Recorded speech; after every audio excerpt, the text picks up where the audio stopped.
सुइया ब्लॉक के जहांगीरपुर ग्राम सभा में, और ये प्राथमिक विद्यालय है। आप देख रहे हैं कि यहाँ पर अधूरा पड़ा भवन के कारण से खुले आकाश के नीचे बच्चे पढ़ाई करते हैं।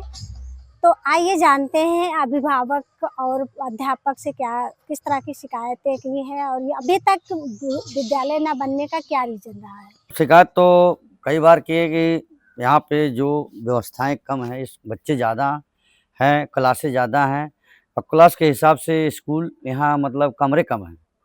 तो कभी-कभी यहाँ मतलब पर डे की बात है, एक ही रूम में 2-2 3-3 क्लास के बच्चे बैठाए जाते हैं और जब पूरा नहीं होते तो उनको खुले आसमान में बैठा के पढ़ाया जाता है, जबकि धूप होती है, बच्चे उससे परेशान होते हैं, हवा भी लगती है, बारिश होती है। तो इन सब कुछ देखते हुए हम लोगों ने मतलब शिकायत किया था, मांग किया था कि स्कूल की व्यवस्था और बढ़िया से हो, कमरे की व्यवस्था हो जाए। और अभी मैम कुछ मतलब कमरे बने हैं पर उसकी छत नहीं लग पाई है, क्योंकि प्रशासन के पास वही पैसा नहीं भेजा है।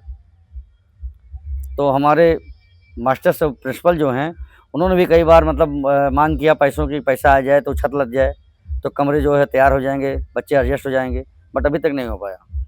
और आप लोग के द्वारा क्या कहीं पर एप्लीकेशन वगैरह दिया गया है? जवाब नहीं, मैं हम लोगों के द्वारा एप्लीकेशन नहीं दिया गया है। हम लोग तो जाके स्कूल के प्रधानाचार्य से ही निवेदन करते हैं और यहाँ के प्रधान लोगों से ही निवेदन करते हैं कि देखिए अपने गांव का स्कूल है, जितना बेटर रहेगा, जितना स्वस्थ रहेगा, शुद्ध रहेगा, अच्छा है, जितनी व्यवस्थाएं रहे अच्छा रहेगा। मैम जब क्लास में काम होता है तभी पढ़ना पड़ता, नहीं तो मैम हम लोग क्लास नहीं पढ़ते हैं। हम लोग सर से कहते हैं बाहर पढ़ने की, सर कहते हैं बाहर मन नहीं लगता है पढ़ने में, इसलिए सर बाहर हम लोग नहीं पढ़ते हैं। और अभी जैसे कि आपके यहाँ इकट्ठा सारे बच्चे हो जाते हैं तो जगह भी पूरा भर जाता होगा ना। तो कैसे आप लोग अपनी पढ़ाई पूरा कर पाते हैं? और ऐसे में क्या कभी कभी आपको बाहर भी बैठना पड़ता है धूप में? मैम धूप में नहीं बैठना पड़ता है, पेड़ के नीचे बैठ जाते हैं। यानी पेड़ के नीचे पढ़ाई करनी पड़ती है? मैम कभी कभी करते हैं। थोड़ा बच्चों को धूप वूप लगती है, छत की व्यवस्था थोड़ा कम है, कमरे कम हैं और सारे बच्चे जो है बाहर पढ़ते हैं, कोई धूप वूप लगती है। तो ऐसे में क्या बच्चों की तबीयत भी खराब हो रही है या ऐसे में? हाँ, थोड़ा अब धूप वूप लग रही तो परेशानी हो रही, थोड़ा और कमरे उमरे की व्यवस्था और बनवाना चाहिए। जो उपलब्धता है हमारे यहाँ क्लास की, वो केवल 2 ही है। यूपीडा में जाने की वजह से हमारा जो मूल भवन था वो शिफ्ट हुआ है दूसरी जगह, और उसकी पहली किस्त आने के बाद से दूसरी किस्त आई नहीं है, तो कंप्लीट भवन भी बन नहीं पाया है। तो जिस वजह से हमारे पास अतिरिक्त कक्ष 2 ही हैं, और ये भी हाईवे में जा चुका है। फिलहाल अभी इसका डिमोलिशन नहीं हुआ है, अभी गिराया नहीं गया है यूपीडा के द्वारा। तो मौके पे 2 कक्ष ही हमारे पास है, जिसमें से एक कक्ष में हम क्लास 1 और क्लास 5 के बच्चों को बिठाते हैं, और दूसरी कक्षा में हमारे 2, 3, 4 के बच्चे एक क्लास में बैठते हैं, बाकी 2-2 टीचर पढ़ाते हैं। अब बाहर बिठा नहीं सकते चूँकि आप देख रहे हैं हीट वेव कितना है, और धूल और बाकी यूपीडा के वाहन इधर उधर चलते रहते हैं, तो धूल की वजह से बच्चों को काफ़ी परेशानी होती है। इस वजह से एक ही कक्षा में हम बिठा के पढ़ाते हैं और मैनेज किया जा रहा है, क्योंकि हम लोग के लेवल से पे जो भी चीज़ें हैं मैनेज करने लायक, बच्चों को पढ़ाने का हुआ या फिर जो भी चीज़ें हैं वो कर रहे हैं हम लोग। बाकी अब अधिकारियों के हवाले, शासन जाने कैसे कब तक बन पाएगा। सर अभी तो धूप है, उमस है, और इसके बाद जब बारिश शुरू हो जाएगा फिर समस्याएं वही की वही। बारिश के समय में जो भी रहता है, फिलहाल अब चूँकि उपलब्धता आपको भी पता है, आप देख के जा ही रहे हो कि जो भी यहाँ फैसिलिटीज़ हैं वो कमरों की उपलब्धता के आधार पर ही है, चाहे किसी भी विद्यालय की हो। और कमरे हमारे पास 2 ही हैं, या चाहे बारिश हो या धूप हो, कुछ भी हो, तो पढ़ाना हमको इसी में है, जब तक कि नया हमारा भवन बन नहीं जाता।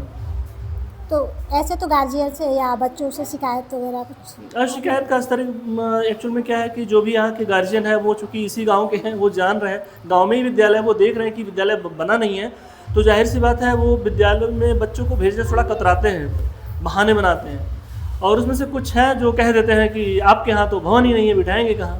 ये बात सही है, तो इस वजह से थोड़ी सी झेप लगती है। बाकी ग्रामीण यहाँ के देख ही रहे हैं, तो थोड़ी सी संख्या प्रभावित हुई है इस वजह से, क्योंकि अगर सुविधाएं नहीं है तो बच्चे कहाँ से होंगे। खुले आकाश के नीचे बच्चों को पढ़ाई करने में किन किन समस्याओं का समस्या तो बहुत है मैडम। धूप की समस्या, आंधी तूफान की समस्या, बरसात की समस्या है, तो समस्याएं तो बहुत हैं। मतलब करीब 50 बच्चों को पढ़ने के लिए हमारे पास मात्र 2 कमरे हैं। अभी तक अभिभावक से मतलब आपके लिए किस तरह से शिकायतें आई हैं, क्या कहते हैं अभिभावक? अभिभावक तो शिकायत करते ही हैं कि विद्यालय कब बनेगा। उनको बताते हैं कि ऐसी स्थिति है, एक मतलब पोजीशन में विद्यालय का काम पहुंचा हुआ है और धन आएगा तो विद्यालय बनेगा। बच्चे जो है जो विद्यालय में आ गए तो हमारे बच्चे होते हैं, और उन बच्चों की सुरक्षा करना, व्यवस्था करना हमारी जिम्मेदारी है, और जहाँ तक संभव हम उसको करते हैं। मैं फाइल जो है 31 मई 2024 को BSA ऑफिस में जमा किया था, और वो फाइल अभी 3 महीना पहले यूपीडा को भेजी गई है। अभी वहाँ से धन नहीं आया है। धन आते ही मतलब भवन निर्माण का कार्य पूरा करा दिया जाएगा। खबर लहरिया, आपकी खबर आपकी भाषा।